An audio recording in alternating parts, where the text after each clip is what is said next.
I think it really comes from the fact that I'm a nature-based person. I do ocean swimming, I do bushwalking, I love nature, and I could see the impact that climate change was having on our natural environment.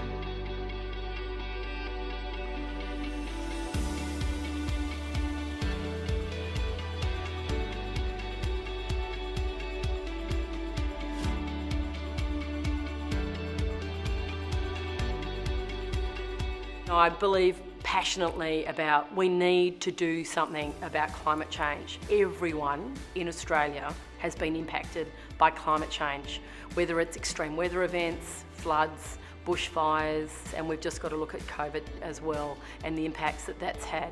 So it's really something for me is about fairness, equity, and making sure that we are leaving this place, our world, in better hands for the next generation. And at the moment, it doesn't feel like that. And it feels like we need to have the brainiest people in the world, engineers and scientists, to help us continue to come up with the solutions we need, because we have dealt with challenges before globally, and we've dealt with them really well, and we've done that with COVID, and there's no reason why we cannot do that with climate change.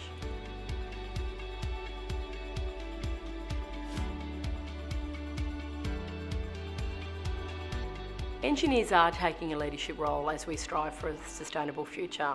Engineers are at the forefront of the work that we're doing around climate change, sustainability and resilience.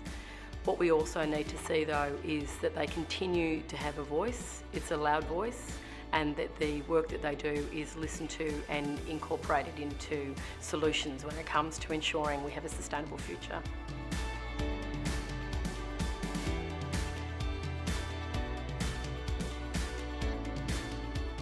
All engineers need to have a sustainability mindset, and that needs to include thinking about the social impacts, economic, governance and environmental in all the work that they do.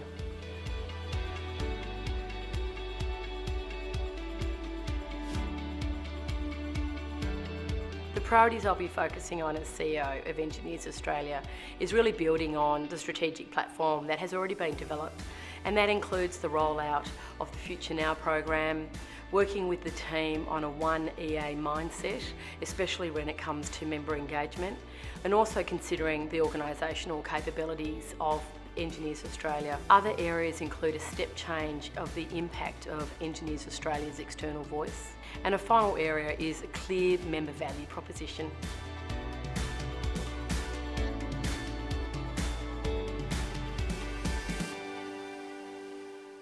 The experience that I had at Infrastructure Australia will be profound when it comes to the work that I can bring to Engineers Australia in my understanding of how states and territories work, my understanding about how governments work and how to communicate with government. And that also includes looking at opportunities for members of Engineers Australia to be sitting on appropriate boards, committees, working groups to ensure that the external voice of engineering is incorporated into the decision making that is happening around Australia.